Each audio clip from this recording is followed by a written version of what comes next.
Mari kita perkatakan makna dari Pentakosta ketiga. Pertama, Pentakosta ketiga adalah pencurahan Roh Kudus yang dahsyat di zaman now, melebihi yang terjadi di Azusa Street. Kedua, Pentakosta ketiga akan mengakibatkan penuaian jiwa yang terbesar dan yang terakhir sebelum Tuhan Yesus datang kembali. Ketiga, Pentakosta ketiga akan membangkitkan generasi Yeremia, yaitu anak-anak muda yang dipenuhi Roh Kudus, cinta mati-matian kepada Tuhan Yesus, tidak kompromi terhadap dosa, dan akan bergerak untuk memenangkan jiwa. Keempat, Pentakosta ketiga lahir di Indonesia dan bergerak ke bangsa-bangsa. Gerakan ini dari timur ke barat dan akan kembali ke Yerusalem. Kelima, Pentakosta ketiga akan memberikan kuasa untuk menyelesaikan amanat agung, dan setelah itu Tuhan Yesus datang kembali.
Puji nama Tuhan. Shalom Bapak Ibu Saudara, boleh lambaikan tanganmu.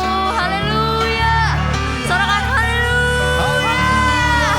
Sekali lagi shalom, boleh lambaikan tanganmu di rumah-rumah, di kamar, di ruang tamu. Saya percaya, kita semua percaya Tuhan Yesus bekerja dalam hidup kita. Katakan amin. Kita mau sama-sama siapkan hati kita untuk kita masuk dalam penyembahan. Kita angkat kedua tangan kita bersatu dalam doa. Terima kasih Bapak, terima kasih Tuhan, kami mengucap syukur buat hari yang indah ini Tuhan. Kalau sebentar kami mau menyembah, memuji nama-Mu, memuliakan nama-Mu, meninggikan dan mengagungkan nama-Mu Tuhan. Biar Tuhan saja yang bekerja dimanapun kami berada saat ini.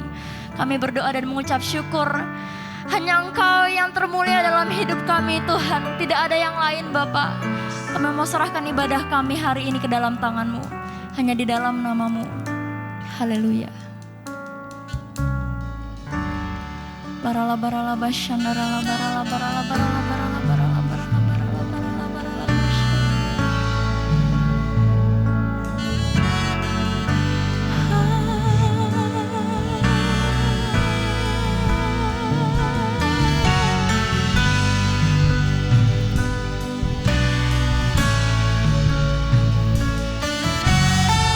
Engkau dahsyat dalam hidup kami Tuhan.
Yesus. Katakan Engkau dahsyat Tuhan, Engkau baik dalam hidup kami Tuhan. Dahsyat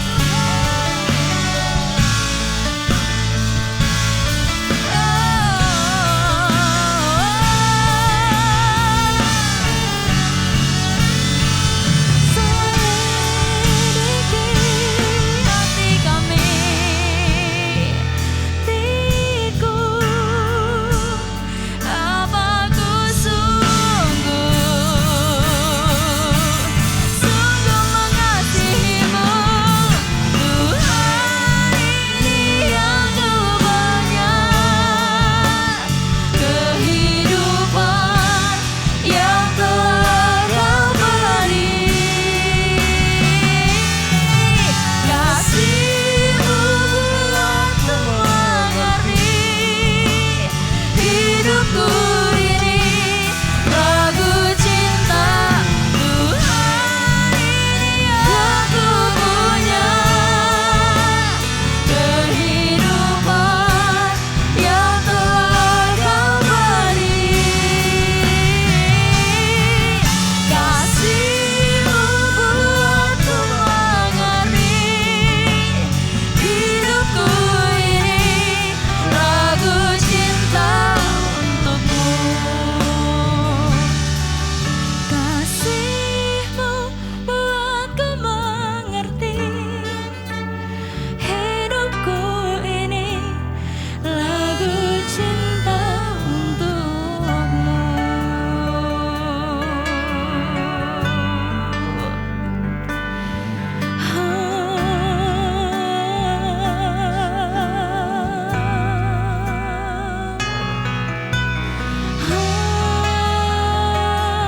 Engkau baik Tuhan dalam hidup kami. Sama-sama kita sembah Tuhan Yesus. Nyatakan cinta-Mu sama Tuhan. Nyatakan kasih setia-Mu sama Tuhan.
Engkau yang mencintai Tuhan, Engkau yang mengasihi Tuhan. Angkat kedua tanganmu, angkat kedua tanganmu tinggi ke hadapan Tuhan.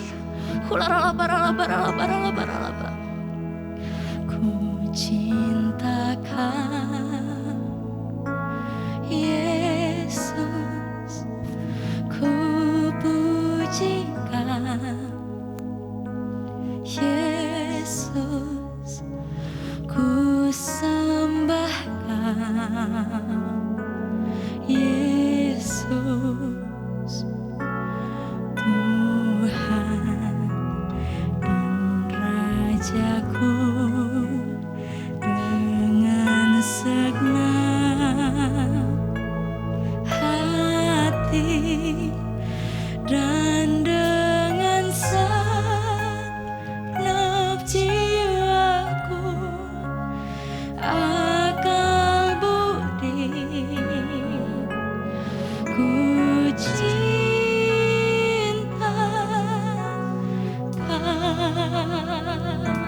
Dengan sungguh-sungguh naikkan pujian ini. Ku cintakan Yesus, ku pujikan Yesus, ku sembahkan Yesus, amin. Tuhan dan Rajaku, dengan segenap hati dan dengan segenap jiwaku, akal budi, ku cintakan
Ibu Saudara di rumah-rumah dimanapun saat ini sedang berada, sedang beribadah bersama dengan keluarga atau saudara, katakan Tuhan Yesus luar biasa. Tuhan Yesus luar biasa.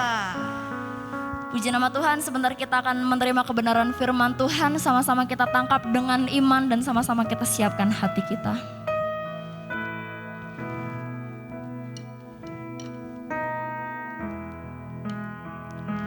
Aku mengasihi Engkau Yesus dengan segenap hatiku. Aku mengasihi Engkau Yesus dengan segenap jiwaku.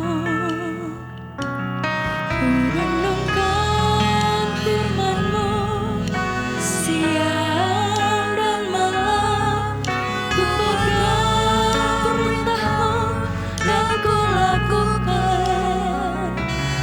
Engkau tahu ya Tuhan, tujuan hidupku hanyalah untuk menyenangkan hati-Mu.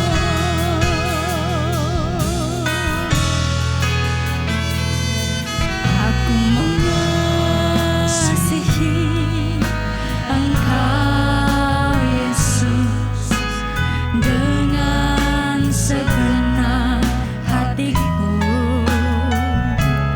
Aku mengasihi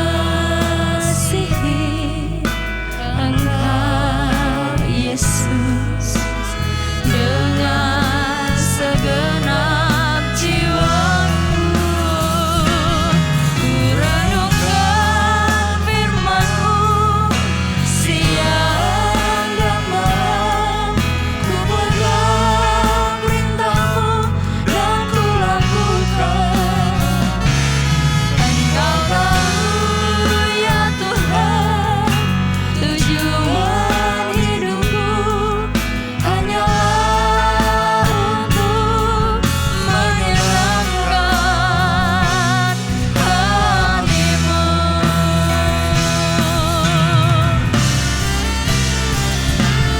Ku renungkan firman-Mu siang dan malam, ku pegang perintah-Mu dan ku lakukan.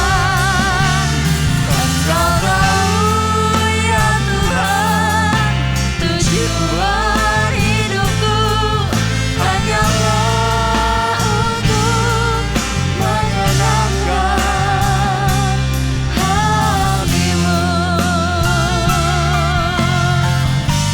Menyenangkan hati-Mu. Menyenangkan hati-Mu.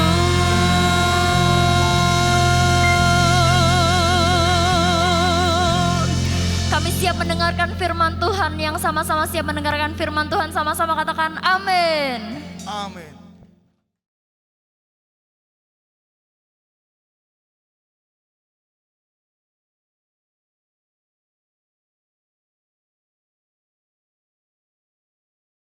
Shalom semuanya. Pada waktu tanggal 20 Februari 2022, waktu saya berulang tahun yang ke-73, saya membaca dari Markus 4 ayat 26 sampai dengan 29 yang berkata seperti berikut. Lalu kata Yesus, beginilah hal kerajaan Allah itu. Seumpama orang yang menaburkan benih di tanah. Lalu pada malam hari ia tidur, dan pada siang hari ia bangun, dan benih itu mengeluarkan tunas. Dan tunas itu makin tinggi. Bagaimana terjadinya? Tidak diketahui orang itu. Bumi dengan sendirinya mengeluarkan buah. Mula-mula tangkainya, lalu bulirnya, kemudian butir-butir yang penuh isinya dalam bulir itu. Apabila buah itu sudah cukup masak, orang itu segera menyabit. Sebab musim menuai sudah tiba. Melalui perikop ini, Tuhan berkata bahwa musim menuai sudah tiba. Musim menuai sudah tiba. Hari-hari ini kita sedang memasuki masa penuaian jiwa. Masa penuaian bagi generasi muda yang kita kenal dengan generasi Yeremia. Masa penuaian jiwa yang terbesar dan yang terakhir. Dan Tuhan ingatkan bahwa masa penuaian jiwa itu identik dengan masa peperangan rohani yang dahsyat. Karena itu kita harus menjadi pemenang. Pada waktu Yosua menggantikan Musa untuk masuk dan merebut tanah perjanjian, maka supaya menjadi pemenang, Tuhan berpesan kepada Yosua dalam Yosua 1 ayat 7 sampai dengan 9 yang berkata, hanya kuatkan dan teguhkanlah hatimu dengan sungguh-sungguh. Bertindaklah hati-hati sesuai dengan seluruh hukum yang telah diperintahkan kepadamu oleh hambaku Musa. Janganlah menyimpang ke kanan atau ke kiri, supaya engkau beruntung kemanapun engkau pergi. Janganlah engkau lupa memperkatakan kitab Taurat ini, tetapi renungkanlah itu siang dan malam, supaya engkau bertindak hati-hati sesuai dengan segala yang tertulis di dalamnya. Sebab dengan demikian perjalananmu akan berhasil dan engkau akan beruntung. Bukankah telah kuperintahkan kepadamu, kuatkan dan teguhkanlah hatimu. Jangan kecut dan tawar hati, sebab Tuhan Allahmu akan menyertai engkau kemanapun engkau pergi. Supaya kita menjadi pemenang seperti Tuhan berbicara kepada Yosua, maka yang harus kita lakukan adalah yang pertama, kuatkan dan teguhkanlah hatimu. Jangan kecut dan tawar hati, sebab Tuhan akan menyertai kita. Katakan amin. Yang kedua, jangan menyimpang ke kanan atau ke kiri. Dan yang ketiga, perkatakan firman Tuhan dan renungkan itu siang dan malam, supaya kita bertindak hati-hati sesuai dengan firman-Nya. Jadi setiap kali bangsa Israel akan merebut suatu kota, mereka pasti akan bertanya kepada Tuhan, bagaimana caranya untuk menjadi pemenang? Kuatkan dan teguhkan hatimu, jangan takut dan tawar hati, sebab Tuhan besertamu. Kuatkan dan teguhkan hatimu, Yesus Tuhan berjalan di depanmu, berikan kemenangan. Yesus Tuhan berjalan di depanmu, berikan kemenangan.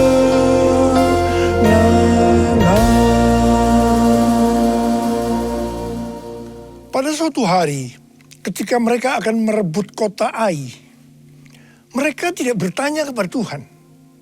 Karena menganggap Ai adalah kota kecil dan jumlah orangnya sedikit. Jadi mereka menganggap enteng. Tetapi apa yang terjadi? Justru mereka kalah perang. 36 orang mati. Ini membuat mereka sangat tawar hati. Mereka berseru-seru meminta ampun kepada Tuhan. Pertanyaannya, mengapa mereka bisa tidak bertanya kepada Tuhan? Padahal di setiap langkah mereka, setiap kali mereka merebut satu kota, mereka akan bertanya kepada Tuhan. Jawabannya, Tuhan yang mengizinkan mereka lupa bertanya. Karena ada dosa dari Achan yang mengambil barang yang dikhususkan, sehingga Tuhan murka terhadap orang Israel. Kekalahan bangsa Israel ini merupakan pelajaran bagi kita. Kalau kita teledor dengan hal-hal yang seharusnya kita bertanya kepada Tuhan, tetapi tidak kita lakukan, sehingga terjadi hal-hal yang tidak kita inginkan, kita harus introspeksi. Apakah ada dosa yang kita lakukan yang belum diselesaikan dengan Tuhan? Sebab ini akan bisa berakibat seperti yang dialami oleh bangsa Israel. Kalau kita melihat pesan Tuhan Yesus kepada 7 sidang jemaat dalam Wahyu 2 dan Wahyu pasal 3, di mana ini juga berbicara tentang pesan Tuhan Yesus kepada gereja sepanjang masa, termasuk gereja masa kini, maka selalu akan diakhiri dengan kata-kata sebagai berikut. Barang siapa bertelinga, hendaklah mendengarkan apa yang dikatakan oleh Roh kepada jemaat-jemaat. Dan barang siapa menang, upahnya adalah masuk surga. Sekali lagi, bahwa peperangan rohani berhubungan erat dengan menjadi pemenang. Kita harus menjadi pemenang dalam melawan dosa, iblis, dan kedagingan kita. Kuncinya adalah mendengarkan apa yang dikatakan oleh Roh dan melakukannya. Ingat saudara, hanya para pemenang yang masuk surga. Kisah Para Rasul 13 ayat 22 berkata bahwa tentang Daud, Allah telah menyatakan, "Aku telah mendapat Daud bin Isai, seorang yang berkenan di hatiku, dan yang melakukan segala kehendakku." Daud berkenan di hati Tuhan karena melakukan segala kehendaknya. Tadi dikatakan bahwa pemenang adalah orang yang mendengarkan apa yang dikatakan oleh Roh dan melakukannya. Jadi Daud adalah seorang pemenang. Ini tidak berarti bahwa Daud tidak pernah berbuat dosa. Mungkin dosa Daud dengan peristiwa Batsheba merupakan dosa yang sangat besar. Tetapi yang penting, bagaimana Daud menyelesaikan dosa itu dengan Tuhan. Tidak banyak orang seperti Daud yang ketika ditegur dosanya langsung mengaku dan minta ampun.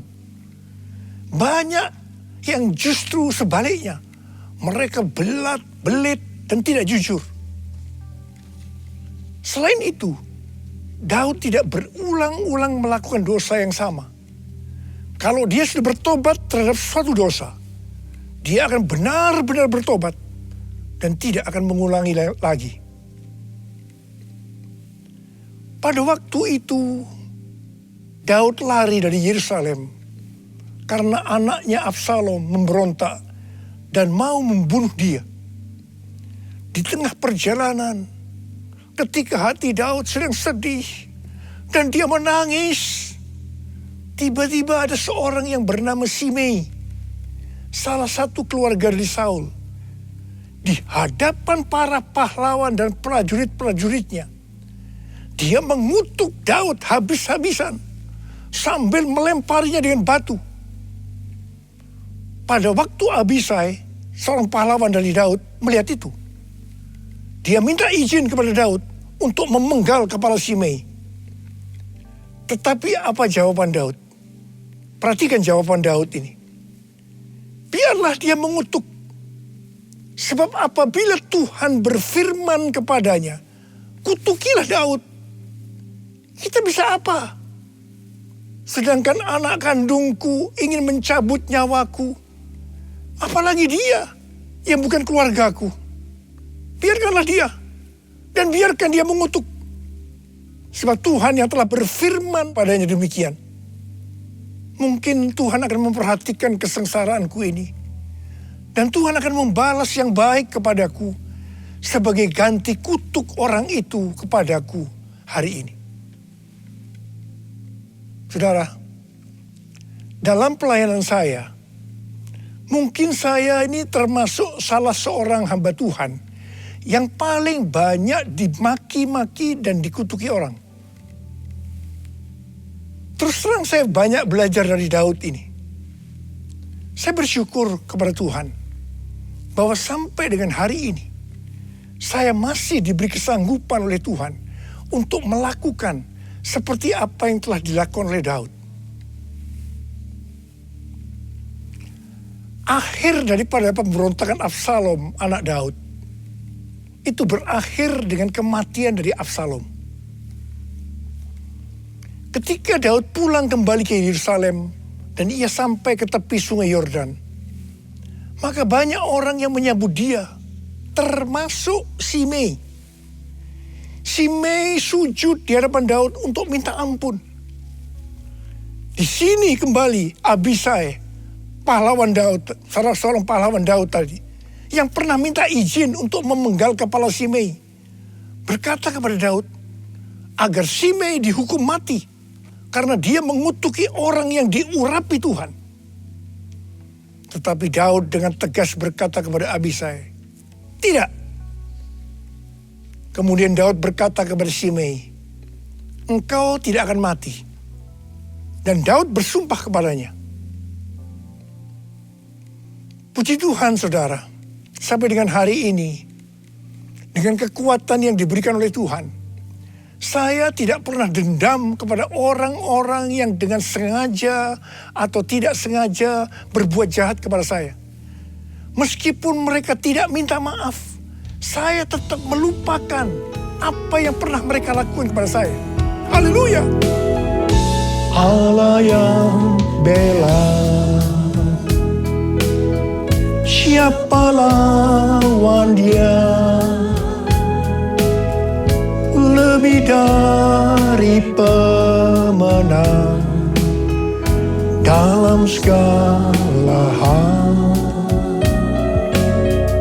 Ku pasti dapat, aku pasti dapat lakukan semua, melakukan semua. Yesus yang beri kekuatan, oh terpujilah namanya. Yesus yang beri kekuatan, oh terpujilah namanya.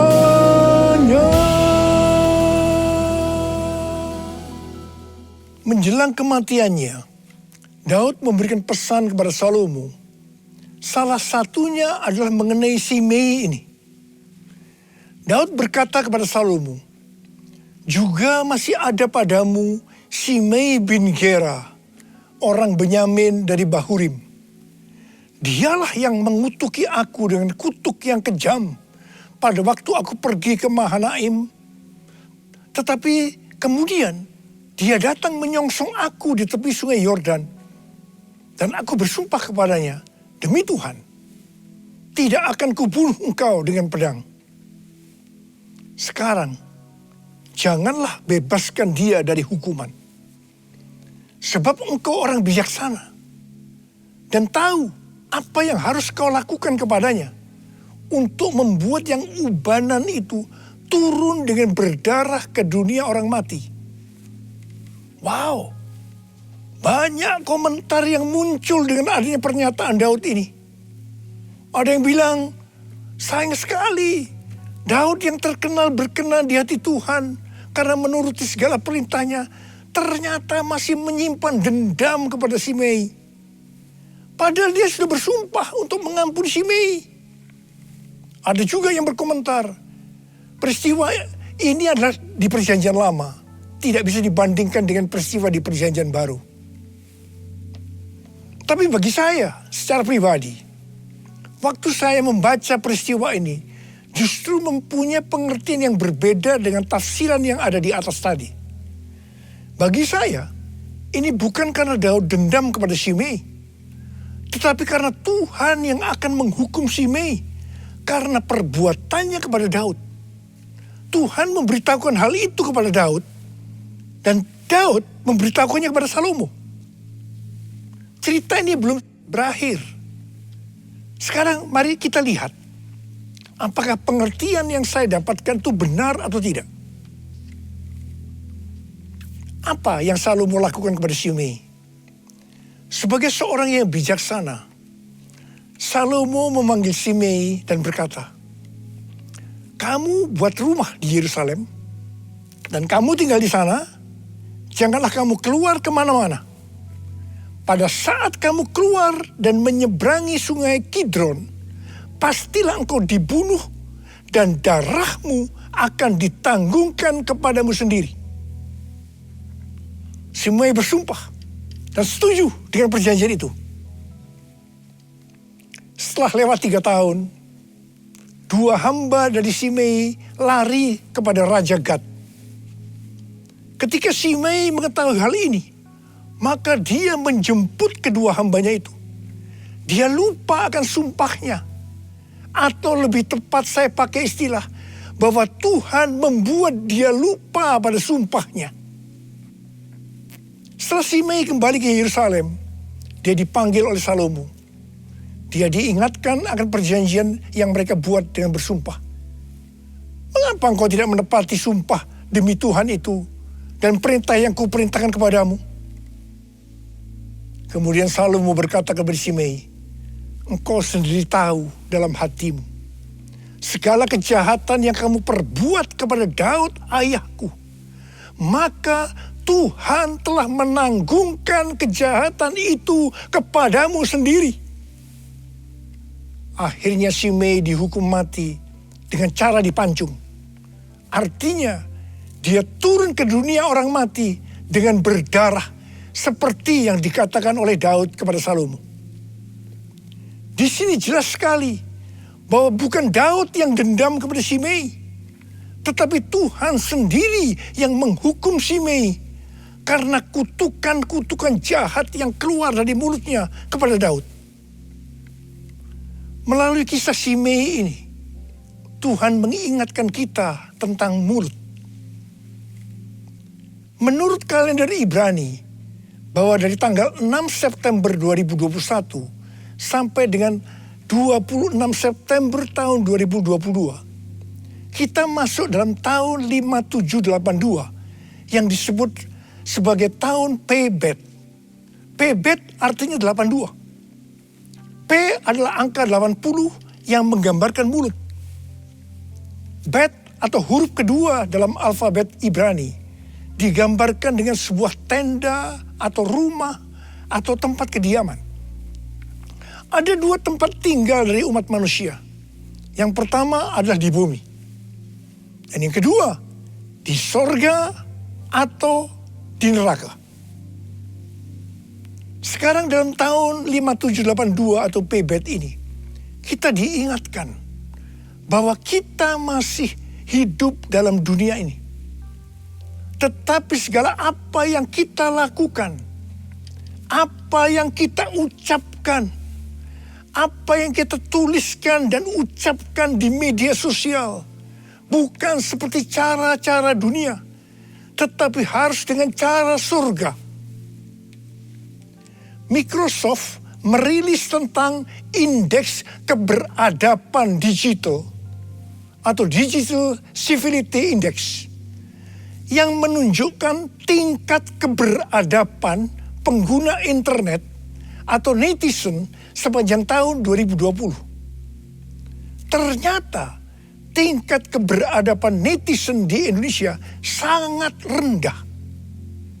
Dari survei terhadap 16.000 responden di 32 negara, Indonesia berada di peringkat 29 dan yang terburuk di Asia Tenggara.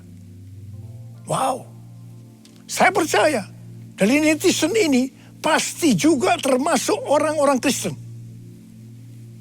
Saya akan mengingatkan kepada saudara tentang perkataan Tuhan Yesus dalam Matius 12 ayat 36 dan 37 yang berkata, tetapi aku berkata kepadamu, setiap kata yang sia-sia yang diucapkan orang harus dipertanggungjawabkannya pada hari penghakiman. Karena menurut ucapanmu engkau dibenarkan, dan menurut ucapanmu pula engkau akan dihukum. Tuhan Yesus akan datang segera. Maka karena itu, kita semua harus berhati-hati dengan mulut kita. Dengan apa yang kita tulis atau perkatakan di media sosial. Apakah itu hoax atau ujaran kebencian supaya jangan kita dihukum.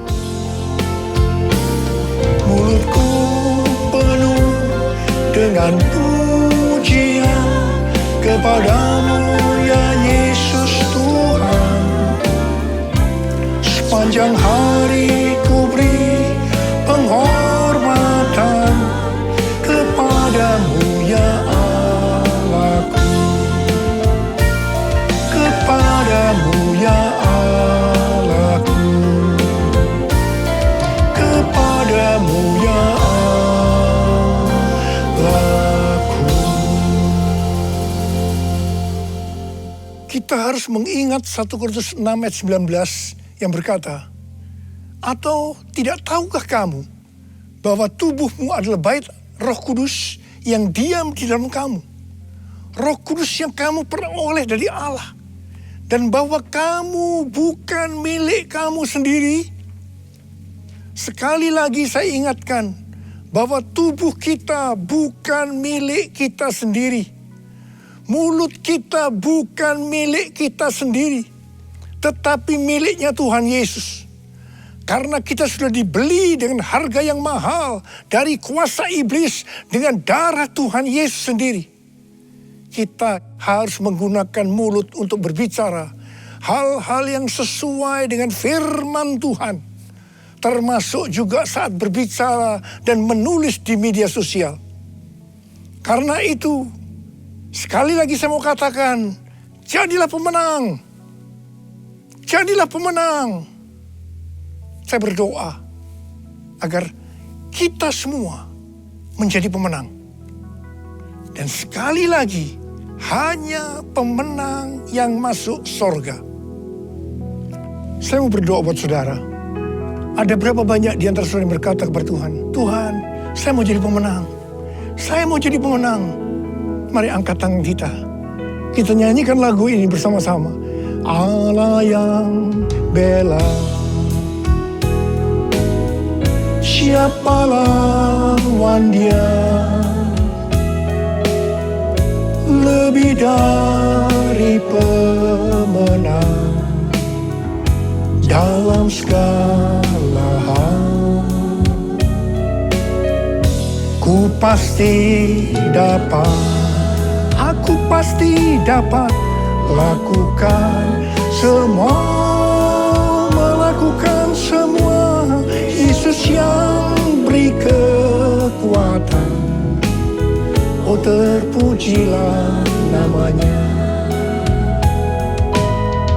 Yesus yang beri kekuatan, oh terpujilah namanya. Dialah masyarakat bala-bala-bala-bala-bala-bala-bala. Angkat tangan saudara. Saudara mau didoakan, mau jadi pemenang. Angkat tanganmu.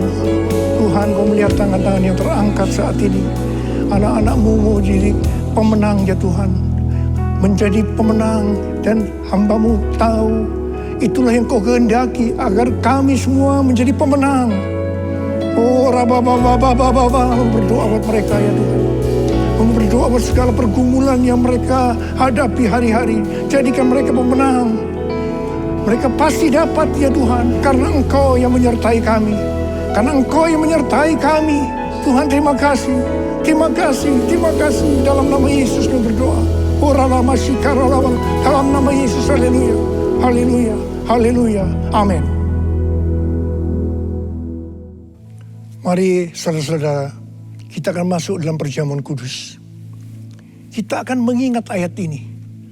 Sebab setiap kali kamu makan roti ini dan minum cawan ini, kamu memberitakan kematian Tuhan sampai ia datang. Perjamuan kudus adalah perjamuan Tuhan Yesus sendiri. Setiap kali kita masuk dalam perjamuan kudus, Tuhan Yesus selalu berkata, biarlah ini menjadi peringatan akan daku. Karena itu mari kita arahkan hati kita kepada kebaikan Tuhan. Supaya kita lebih mengasihi Tuhan Yesus. Supaya kita lebih mengasihi satu dengan yang lain. Mari kita tundukkan kepala. Tuhan, siapakah kami ini sebelum kami mengenal Engkau? Kami semua orang berdosa, upah dosa adalah maut, mati. Tapi Engkau yang tidak berdosa telah dijadikan dosa oleh karena kami. Engkau harus turun dari surga mulia, menjelma menjadi manusia, mati ganti kami dengan penderitaan yang luar biasa. Sungguh kalau kami pikirkan Tuhan betapa baiknya Engkau itu. Engkau jadikan kami sebagai anak-anak-Mu. Engkau memberkati, Engkau menuntun, Engkau membela kami ya Tuhan. Engkau menyembuhkan kami, Engkau juga menegur kalau kami salah. Itu Engkau ya Aba, itu Engkau ya Aba. Tuhan terima kasih. Tuhan terima kasih.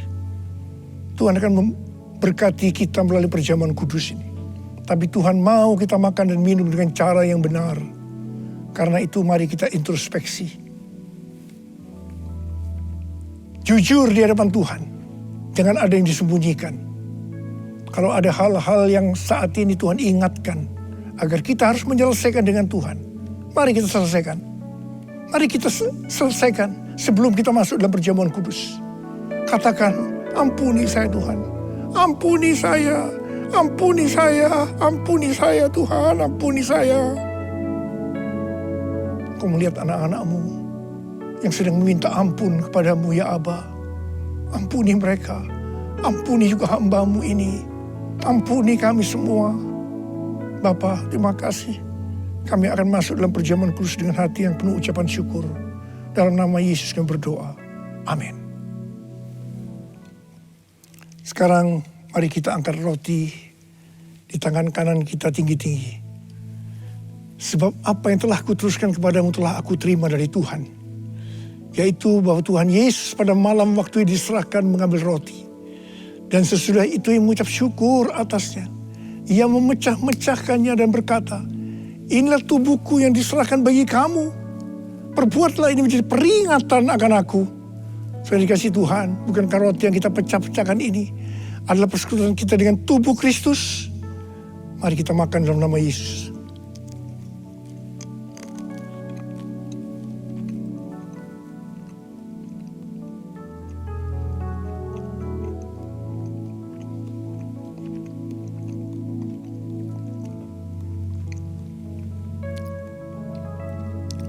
Mari, angkat cawan di tangan kanan kita tinggi-tinggi.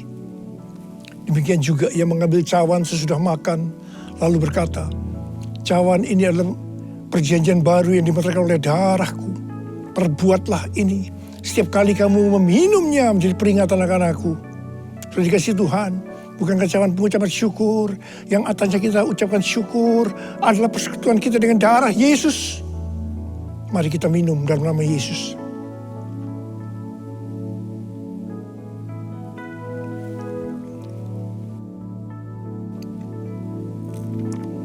Mari angkat tangan kita. Ucapkan syukur kepada Tuhan dengan suara. Jangan diam. Tuhan terima kasih. Tuhan terima kasih buat kebaikan-Mu ya Tuhan. Oh rala bara bara bara bara bara bara. Terima kasih. Terima kasih Tuhan. Terima kasih. Tuhan terima kasih. Tuhan, Engkau melihat anak-anak-Mu semua ya Tuhan. Engkau mengasihi mereka. Berkati mereka, Engkau menyembuhkan mereka yang sakit. Yang dalam persoalan, Engkau memberikan jalan keluar. Mujizat terjadi dalam kehidupan mereka. Terima kesembuhan. Terima mujizat Tuhan. Terima. Terima kasih ya Aba. Terima kasih ya Aba. Terima kasih. Terima kasih Yesusku. Terima kasih Yesusku. Puji syukur hanya bagi Tuhanku. Terima kasih Yesusku. Terima kasih Yesusku. Puji syukur hanya bagi Tuhanku. Terima kasih.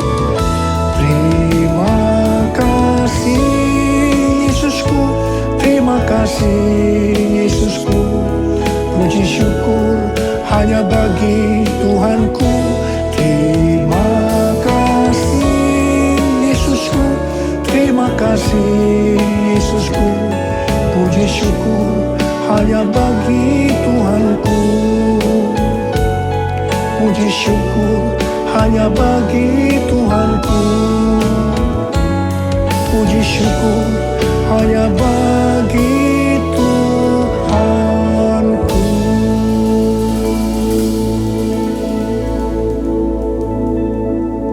Oh Rarabasyama, terima kasih ya Pak. Terima kasih, terima kasih, terima kasih, terima kasih ya Pak. Terima kasih. Haleluya, tiba saatnya kita untuk memberikan persembahan yang terbaik buat Tuhan. Ada 2 barcode yang Bapak Ibu dapat scan melalui layar yang ada ditayangkan nanti, yaitu persembahan diakonia dan persembahan untuk ibadah raya. Selamat menabur, Tuhan Yesus memberkati.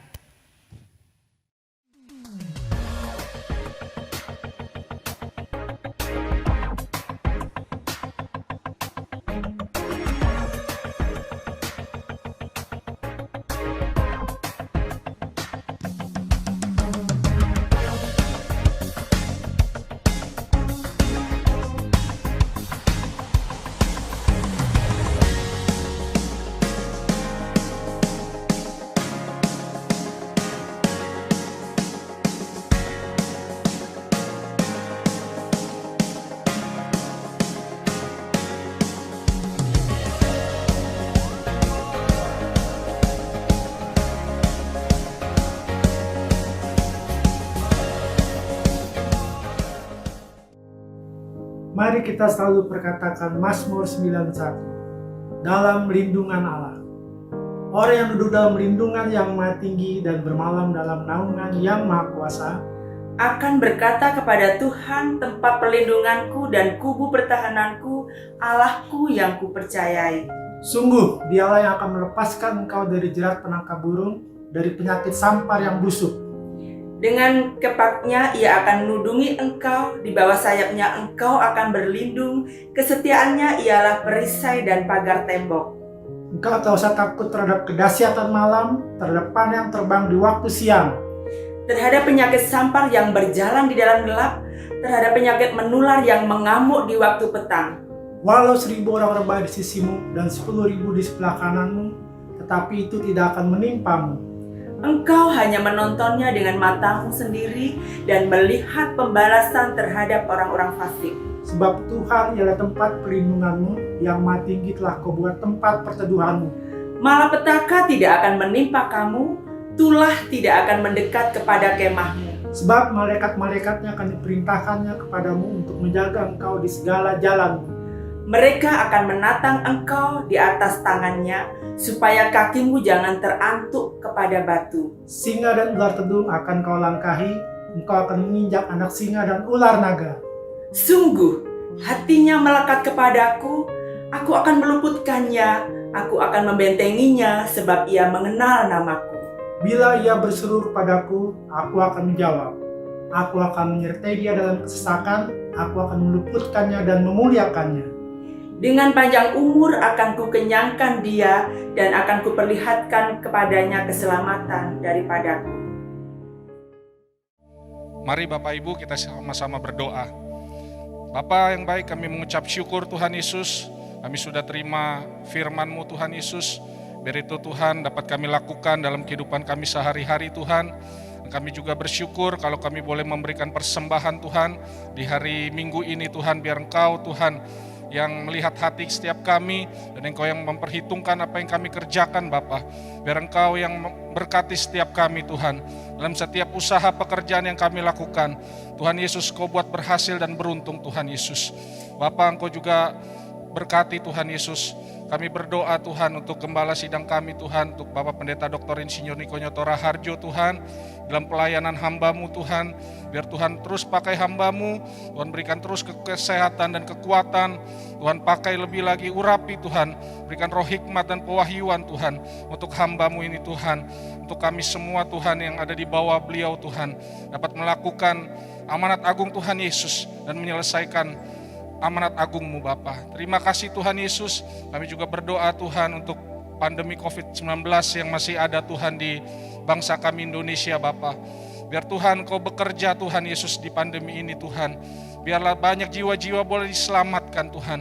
Biarlah Engkau menyatakan kuasa-Mu Tuhan, kemuliaan-Mu Tuhan Yesus. Banyak jiwa-jiwa dipulihkan, keluarga-keluarga dipulihkan di dalam nama Tuhan Yesus. Terima kasih Bapa, kami percaya Tuhan, Roh Kudus akan mengurapi terus setiap kami Tuhan, untuk kami Tuhan boleh melakukan setiap firman-Mu Tuhan dalam kehidupan kami.